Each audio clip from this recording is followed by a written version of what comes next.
There's a living outdoor history museum in central Massachusetts called Old Sturbridge Village, and I love to go there. People dress up in costume and demonstrate the ways that people lived in the 1830s, so before the Civil War.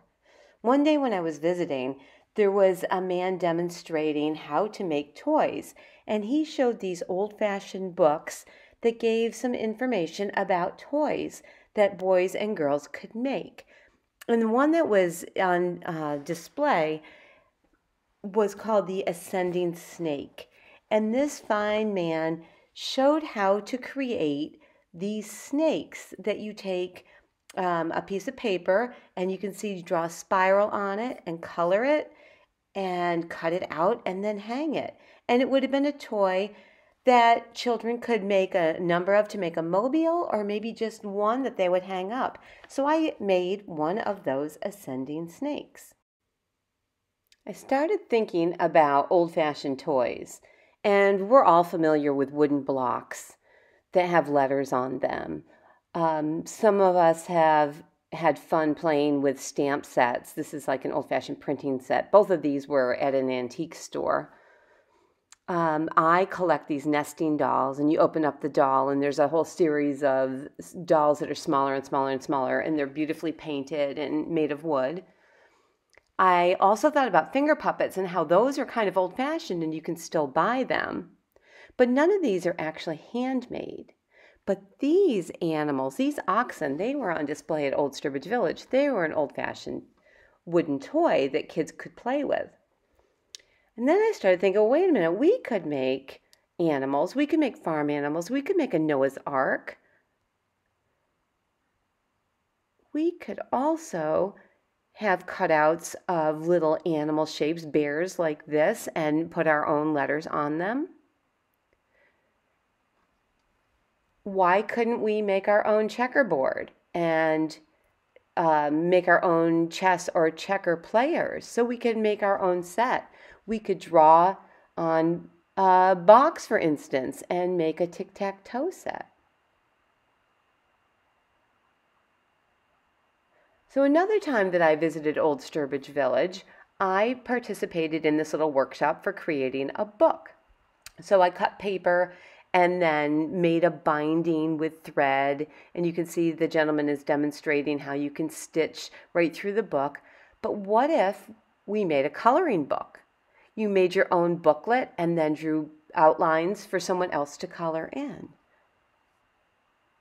I made a series of thaumatropes at one point, and there's a video I'm going to attach after this that you can take a look at. A thaumatrope was another old-fashioned toy that we could actually make.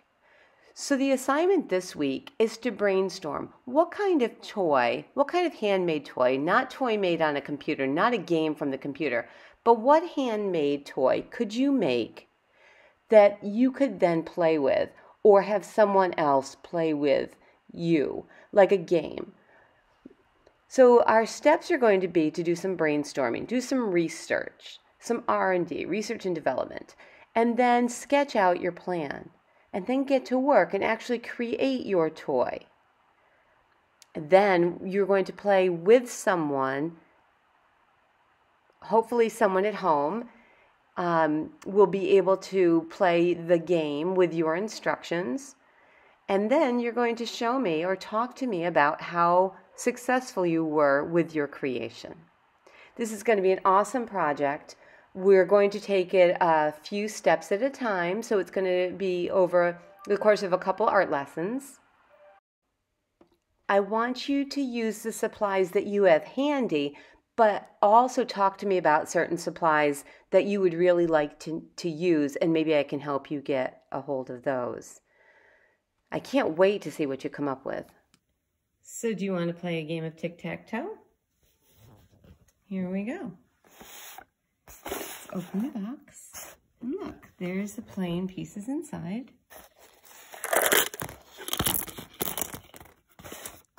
The blues are the O's and the whites are the X's. And let's see. There we go. So let's have the blue go first.